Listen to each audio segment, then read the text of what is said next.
So ஏற்கனவே part 4 வரைக்கும் 4A வரைக்கும் பார்த்துருக்கோம். அதாவது பார்ட் 1 ஒன்றிய ஆட்சி எல்லை, 2ங்கிறது குடியுரிமை, 3ங்கிறது அடிப்படை உரிமை, 4ங்கிறது டிபிஎஸ்பி, 4Aங்கிறது அடிப்படை கடமை. ஸோ இன்றைக்கி வந்து பார்ட் 5லேருந்து 8 வரைக்கும் மட்டும் பார்த்துடலாம். பார்ட் 5 அப்படிங்கிறது ஒன்றிய அரசாங்கம். பார்ட் 5 அப்படிங்கிறது யூனியன் கவர்மெண்ட்டு, ஒன்றிய அரசாங்கம் 52 151 வரைக்கும். பார்ட் 6ங்கிறது மாநில அரசாங்கம் 152 237 வரைக்கும். பார்ட் 7 வந்து 1வது அட்டவணையில் இருக்கக்கூடிய மாநிலங்கள் எல்லாமே நீக்கப்பட்டது. அதாவது 238 வந்து 238 நீக்கப்பட்டது. பார்ட் 8 வந்து யூனியன், அதாவது ஒரு நாடு அப்படின்னா நம்மளது வந்து சென்ட்ரல் கவர்மெண்ட்டு, ஸ்டேட் கவர்மெண்ட்டு, அடுத்தது சுதேச அரசு முன்ன இருந்தது, அது இல்லை, 238 பிறகு நீக்கியாச்சு. அடுத்தது யூனியன் பிரதேசம், கரெக்டாக அந்தமான் நிக்கோபார் இதெல்லாம் யூனியன் பிரதேசம். இது 4 விஷயம் தான் இருந்தது. அப்போது 3வதாக இருக்கக்கூடிய சுதேச அரசாங்கத்தை நீக்கியாச்சு, யூனியன் பிரதேசம் மட்டும்தான் இருக்குது. அப்போ ஈஸியாக ஞாபகம் வச்சுக்கலாம், கரெக்டாக. ஸோ அப்படி இங்கிலீஷில் பார்த்துடலாம். 5ங்கிறது யூனியன் கவர்மெண்ட்டு 52 151 வரைக்கும்.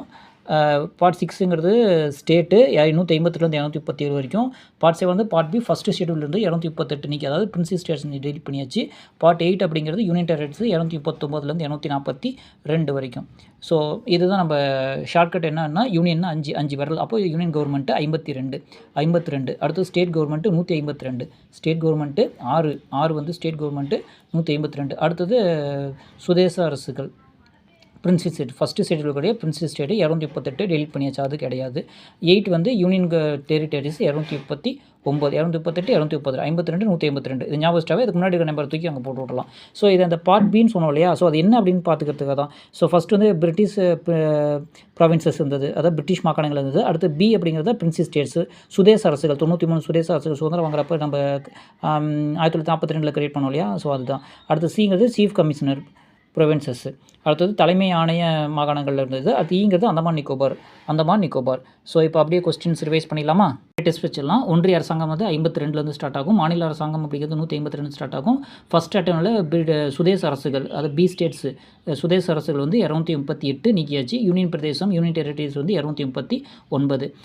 5ங்கிறது சென்ட்ரல் கவர்மெண்ட்டு, 6ங்கிறது ஸ்டேட் கவர்மெண்ட்டு, 7 வந்து கிடையாது சுதேச அரசுகள், 8ங்கிறது யூனியன் பிரதேசம். ஸோ செக் பண்ணியாச்சா. 5 6 7 8. அதே மாதிரி ஆர்டிகல் 52 152 238 239 வரைக்கும் 242 வரைக்கும். ஸோ அது கடைசியாக முறை ஞாபகம் வச்சுங்க, 238 242 வரைக்கும். ஸோ முன்ன படித்ததை கொஞ்சம் ஞாபகம் வச்சுக்கலாம். ஆர்டிகல் 1 வந்து ஒன்றிய ஆட்சியில் 1லேருந்து 4, 2 குடியுரிமை 5லேருந்து 11, அடிப்படை உரிமை வந்து 12லேருந்து 35, 3, 4 வந்து டிபிஎஸ்பி 36லேருந்து 51, 4Aங்கிறது அடிப்படை கடமை 51A. ஸோ டெஸ்ட் வச்சிடலாமா. யூனியன் டெரிட்டரிஸ், அதாவது ஒன்றிய ஆட்சியிலேருந்து 1லேருந்து 4, குடியுரிமை 5லேருந்து 11, உரிமை வந்து 12லேருந்து 35, டிபிஎஸ்பி 36லேருந்து 51, அடிப்படை கடமை 51A.